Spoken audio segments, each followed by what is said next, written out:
I spoke up about my trainer's behavior, and they destroyed my career. My name is Leah Hart. I'm 24, and this is the story of how my career got derailed before it even started. All because I trusted the wrong person and had the courage to speak up. 3 months ago, I landed a job at a mid-sized tech consulting firm based in the city.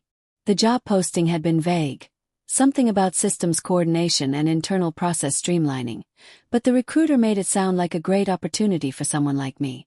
Young, motivated, eager to learn. They were in a rush to fill the position and said I'd figure it out on the job. I walked in on my first day, nervous but ready. That's when I met Derek, a senior associate who had been with the firm for 5 years. He was 29, confident, and seemed eager to help. Most people barely acknowledged me, but Derek came over within the hour, flashing an easy smile and offering to walk me through some of the more complex systems. Felt like a lifeline. I clung to his guidance, not because I had a crush or was naive, but because nobody else was willing to explain anything.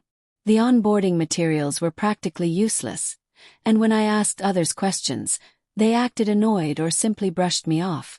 Derek was different. He'd sit beside me, showing me exactly what to do, sometimes repeating himself 3 or 4 times without ever sounding impatient. He'd bring me coffee when he got his own. He'd walk me to my car when I worked late. First, it felt like a good colleague just looking out for a newbie. But it didn't take long before things got complicated. He started asking questions that felt personal. If I lived alone, whether I had a boyfriend, what I liked to do on weekends. I assumed he was just making conversation, trying to be friendly, maybe a bit flirty. But as the days passed, the attention grew more intense. He'd touch my shoulder while leaning in to explain something, or let his hand brush mine when we reached for the same file. Seemed subtle at first, but it kept happening.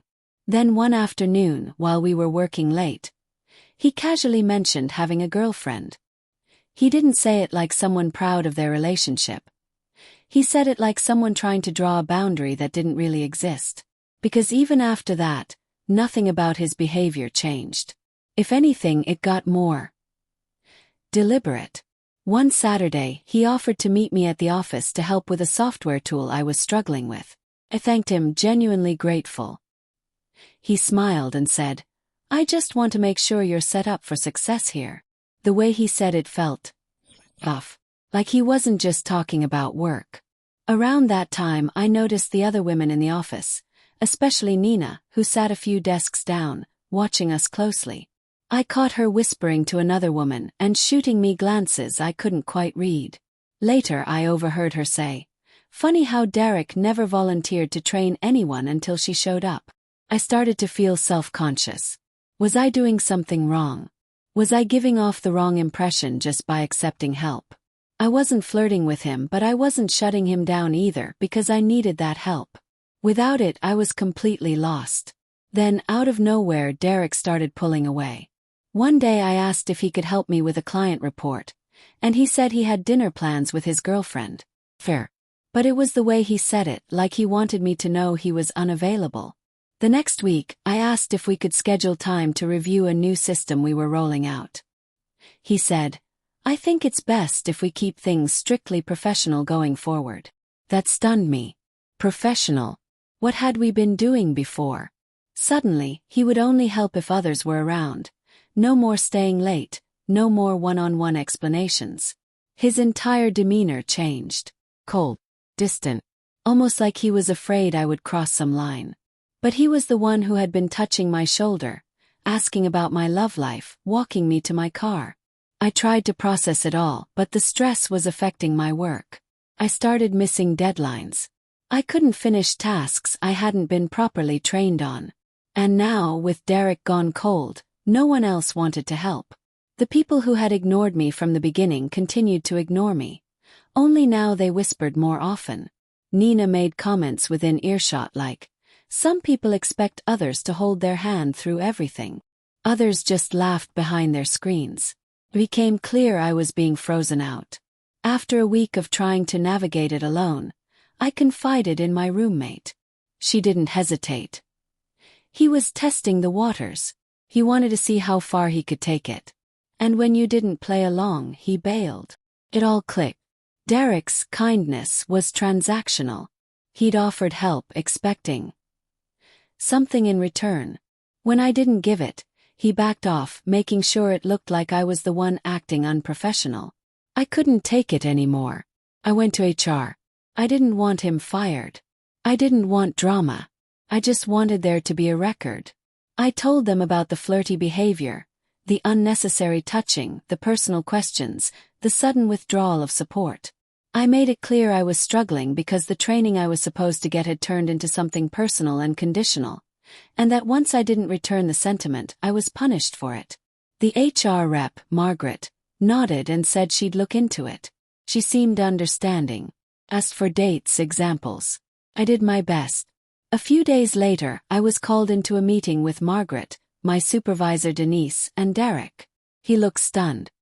He kept saying, "I was just helping her. I had no idea she felt this way." Then he said something that still burns. "Honestly, I was never attracted to her." As if that was supposed to clear him. The tone in his voice, the sheer dismissiveness, was like a slap. As if I should be embarrassed that I thought he might be. As if all his attention had just been my imagination.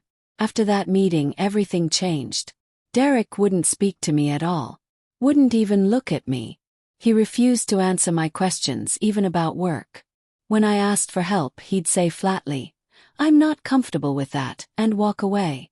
No one else stepped up to train me. Everyone had seen what happened, and they chose sides. Not based on facts but on friendships, alliances, and office gossip. By the end of my 3rd month, I was drowning. Denise started weekly performance reviews. Every mistake, every missed task. All carefully documented.